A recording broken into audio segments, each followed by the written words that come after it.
Welcome to my channel PR academy.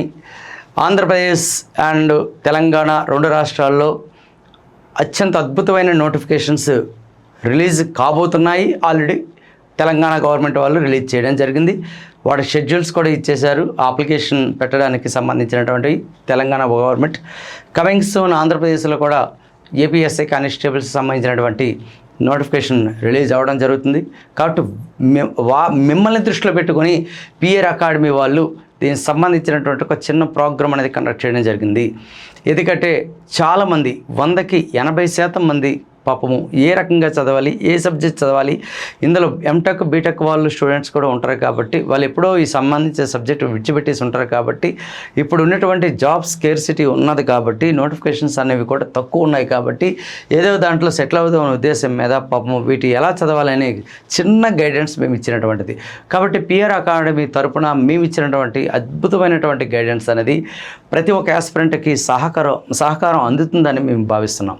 So మరి ఇందులో ఉన్నటువంటి ఆంధ్రప్రదేశ్ సంబంధించినటువంటి ఎస్ఐ కానిస్టేబుల్తో పాటు తెలంగాణ సంబంధించిన ఎస్ఐ కానిస్టేబుల్ వాళ్ళకు కూడా బయాలజికల్ సైన్స్ అనేది ఒక major role, the main key role of the subject. ఆ సబ్జెక్ట్లో main key role biology. Sir maximum ఈ బయాలజీ సబ్జెక్ట్ అనేది మీకున్నటువంటి ఆ మార్క్స్లో ఒక 20 మార్క్స్ అనేది is both SI and constable వాళ్ళకి బాగా హెల్ప్ఫుల్ అవుతుందని భావిస్తున్నాం. ఎందుకంటే కానిస్టేబుల్ రాసిన వాళ్ళు ప్రతి ఒక్క స్టూడెంట్ అనే వాళ్ళు ఆ యొక్క క్వాలిఫికేషన్ బేస్ చేసుకొని ఎస్ఐ కూడా రాయడానికి అవకాశం అనేది ఉంటుంది. కాబట్టి మీరు ఎస్ఐ లెవెల్లోనే చదివితే ఆటోమేటిక్గా బయాలజికల్ సైన్స్ అనేది కానిస్టేబుల్ లెవెల్లో మీరు ఈజీగా చేయడానికి అవకాశం అనేది ఉంటుంది. సో మేము పిఆర్ అకాడమీ తరఫున మేము ఇచ్చినటువంటి పెద్ద భరోసా ఏంటంటే మేము ప్రతిదీ కూడా ఎన్సీఆర్టీ బేస్ చేసుకొని ప్రతి పిన్ పాయింట్ మేము ఇవ్వాల్సినటువంటి క్లాసెస్, మేము ఇవ్వాల్సినటువంటి లైవ్ రికార్డు, మేము ఇవ్వాల్సినటువంటి పీడిఎఫ్ కూడా మేము ప్రొవైడ్ చేయడం జరిగింది. కాబట్టి మీరు ఆ యొక్క పిఆర్ అకాడమీ తరపున ఉన్నటువంటి నెంబర్ని దృష్టిలో పెట్టుకొని మీరు ఫోన్ చేసినట్లయితే మిగిలిన డీటెయిల్స్ వాళ్ళు ఇవ్వడం జరుగుతుంది. సరే, మరి పిఆర్ అకాడమీ వాళ్ళు ఏపీఎస్ఐ సంబంధించినటువంటి ఒక చిన్న గైడెన్స్ అనేది వాళ్ళ తరపున మేము ఇచ్చినటువంటి చిన్న గైడెన్స్ ఏంటి అంటే బయాలజికల్ సైన్స్లో మనకి ఎంత స్కోర్ రావడానికి అవకాశం అనేది ఉంటుంది, ఏ సబ్జెక్ట్ మన ఏ యొక్క కాన్సెప్ట్ చదివితే మనకు వచ్చే ఛాన్సెస్ అనేది ఉంటుంది. మేజర్గా నేను నా యొక్క సర్వీసు, నా యొక్క ఎక్స్పీరియన్స్ని బేస్ చేసుకొని దృష్టిలో పెట్టుకొని ఒక 4 మీద ఎక్కువ ఫోకస్ చేస్తే సరిపోతుందండి. ఈ మధ్యకాలంలో న్యూ ట్రెండ్ ఇవ్వడం జరిగింది బయాలజికల్ సైన్స్. ఇది అక్కడ యాక్చువల్గా ఆ సబ్జెక్ట్లో ఉన్నటువంటి కాన్సెప్ట్ మీరు మైండ్లో పెట్టుకొని దాన్ని బేస్ చేసుకొని అప్డేట్ కూడా ఇవ్వడం జరుగుతుందండి. అందులో స్పెసిఫిక్గా మనం నేర్చుకోవాల్సింది genetics, environmental science, evolution, cell biology. ఇవన్నీ డ్రై కాన్సెప్ట్స్ అండి.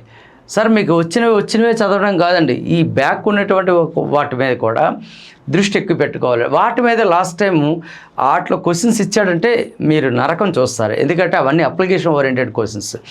జెనెటిక్స్ అంటే జన్యుశాస్త్రం, ఎవల్యూషన్ అంటే జీవ పరిణామం, అలాగే నెక్స్ట్ వన్ ఎన్వైర్మెంటల్ పర్యావరణం మరియు సెల్ బయాలజీ. ఇవి ఫస్ట్ ప్రయారిటీ మనం ఇవ్వచ్చండి. అంటే వీటి మీద ఎక్కువ ఫోకస్ చేస్తే సగభాగం మార్క్స్ ఇందులో వచ్చే ఛాన్సెస్ ఉంటుంది. ఎందుకంటే ఒక స్టూడెంట్ని ఫెల్ డౌన్ ఎవరైతే డౌన్ చేయాలని అని ఆ యొక్క పేపర్ ఇచ్చిన వాడు అనుకుంటాడో ముందు దాన్నే ఫోకస్ పెడతాడు వాడు ఫస్ట్ ఆఫ్ ఆల్. అందుకే వీటిని దృష్టిలో పెట్టుకుని మీరు బాగా చదివినట్లయితే మిగిలినవన్నీ కూడా చాలా ఈజీగా ఉంటాయి. కామన్గా చదివేసుకున్నా మీరు ఆన్సర్ చేయడానికి అవకాశం ఉన్నటువంటి కాన్సెప్ట్స్. కానీ ఇవి ఎవరో ఒకటి చెప్పాలి. ఎందుకంటే అదంతా కూడా డ్రైగా ఉన్నటువంటి కాన్సెప్ట్ కదా, ఎవరో ఒక డిఫరెంట్ ఆ కన్సల్టింగ్ ఆఫ్ ఫ్యాకల్టీ వాళ్ళు చెప్పినట్లయితే ఈజీగా మీరు దాన్ని క్యాచ్ చేసి పోస్టింగ్ వచ్చే అవకాశం చాలా ఎక్కువ ఛాన్సెస్ అనేది ఉంటుందండి. అందుకే మీరు గుర్తుపెట్టుకోవాల్సింది బయాలజికల్ సైన్స్లో మనకి ఇచ్చినటువంటి వాటిలో ఏ టైప్ ఆఫ్ క్వశ్చన్స్ ఇచ్చాడు అనేది ఒక్కసారి మనం ప్రీవియస్ పేపర్లో ఏ రకంగా ఇచ్చాడు, వాటిని ఏ రకంగా మనం మూవ్ చేయాలనేది దృష్టిలో. సరే, మీరు ఒకటి దృష్టిలో పెట్టుకోండి. ప్రతి ఒక్క యాస్పిరెంట్ అనేవాడు చేయవలసిన పని ఏంటంటే మీరు ప్లానింగ్లో ఉన్నట్లయితే ఏపీ సంబంధించిన తెలంగాణ సంబంధించిన ఎస్ఐ కానిస్టేబుల్కి ప్లానింగ్లో ఉన్నట్లయితే ఖచ్చితంగా మీరు ప్రీవియస్ పేపర్లో అబ్జర్వేషన్ చేయండి. బైహార్ట్ చేయమని చెప్పట్లే, అబ్జర్వేషన్ చేయండి. అది ఫిజిక్స్ అయినా, బయాలజికల్ సైన్స్ అయినా, హిస్టరీ అయినా, పాలిటీ అయినా, ఎకానమీ, అర్థమెటిక్ అయినా, రీజనింగ్ అయినా అబ్జర్వేషన్ చేయండి, అనాలిసిస్ చేయండి. 2 days తీసుకోండి, అనాలిసిస్ చేయండి, ఒక పేపర్ మీద రాసుకోండి.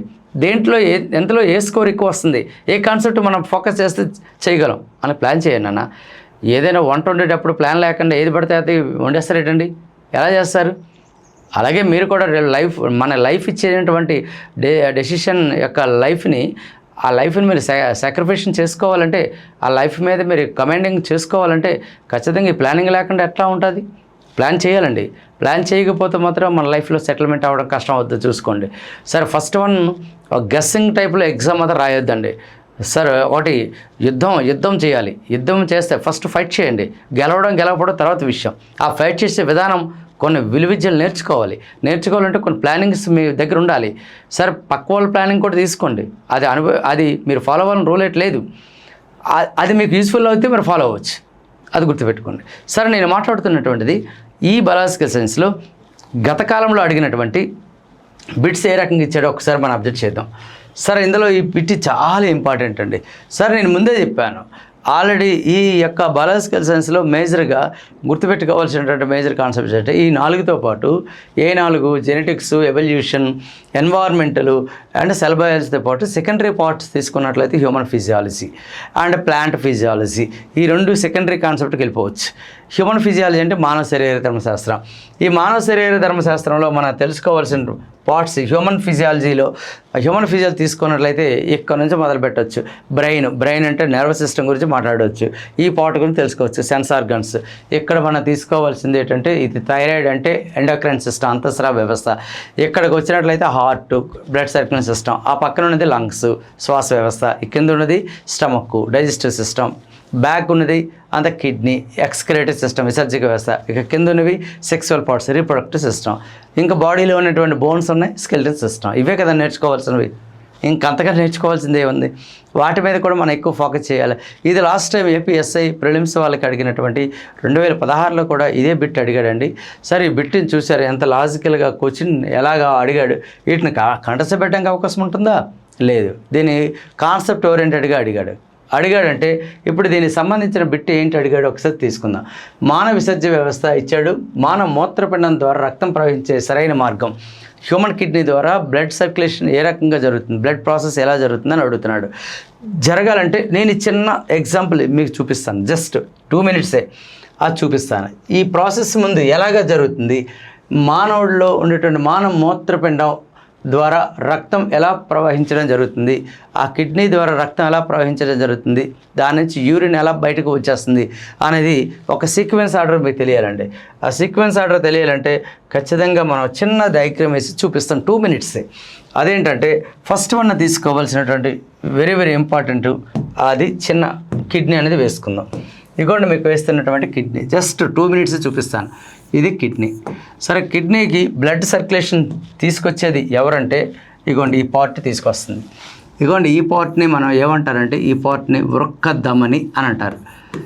మొత్తం అంతా వేయలేనండి, ఎందుకంటే క్లాస్ అయిపోద్ది. మరి వృక్క ధమని, దీన్ని రీనల్ ఆర్టరీ అని అంటారు.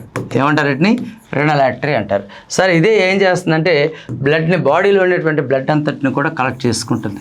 కలెక్ట్ చేసుకొని ఇలాగిట్లు పంపిస్తుంది, కిడ్నీలో పంపిస్తుంది. ఎప్పుడైతే కిడ్నీలో పంపించిందో ఆ కిడ్నీలోకి వృక్కధమని వెళ్ళగాన ఇమీడియట్గా దాని బ్రాంచెస్కి డివైడ్ అయిపోతుంటాయి, ఇలా శాఖలుగా విడిపోతుంటాయి. అంటే వృక్కధమనే శాఖలుగా విడిపోతుంది. ఆ శాఖలను ఏమన్నారంటే, మనం మాట్లాడుకున్న ఈ శాఖలను ఏమన్నారంటే అవివాహక ధమని అన్నాం. అవివాహక ధమని దీన్ని మనం ఎఫరెంట్ ఏట్రియోల్ అంటారు. సరే, ఎఫరెంట్ ఏట్రియోల్ ఎందులో ఓపెన్ అవుతుందన్న విషయం, ఎఫరెంట్ ఏట్రియోల్. సరే, ఎఫరెంట్ ఏట్రియోల్ ఎందులో ఓపెన్ అవుతుందన్న విషయాన్ని మనం తీసుకున్నట్లయితే ఇగోండి నెఫ్రాన్లోకి ఓపెన్ అయిపోతుంది. ఇగోండి నెఫ్రాన్ ఇక్కడ వేశాను. ఇగోండి నెఫ్రాన్స్, వీటిని నెఫ్రాన్స్ అంటారు. ఈ ప్రతి ఒక్క అభివాహక ధమని వెళ్ళి ఈ నెఫ్రాన్లోకి వెళ్ళి ఓపెన్ అయిపోతుంది. ఇగోండి నెఫ్రాన్లోకి ఓపెన్ అయిపోతుంది. ఆ నెఫ్రాన్ అనేది చిన్న డయాగ్రామ్ మీకు చూపిస్తాను. ఇగోండి నెఫ్రాన్, ఇగో ఇలా వేసినటువంటిది నెఫ్రాన్, ఇక్కడ వేస్తున్నాను. ఇది నెఫ్రాన్. ఇది సరే, అందులోకి ఏం ఓపెన్ అవుతుందని చెప్పాను. ఇగోండి అభివాహక ధమని, ఇది కదా ఓపెన్ అవుతుందని చెప్తున్నాను, అభివాహక ధమని. ఇగోండి నేను చూపిస్తున్నాను.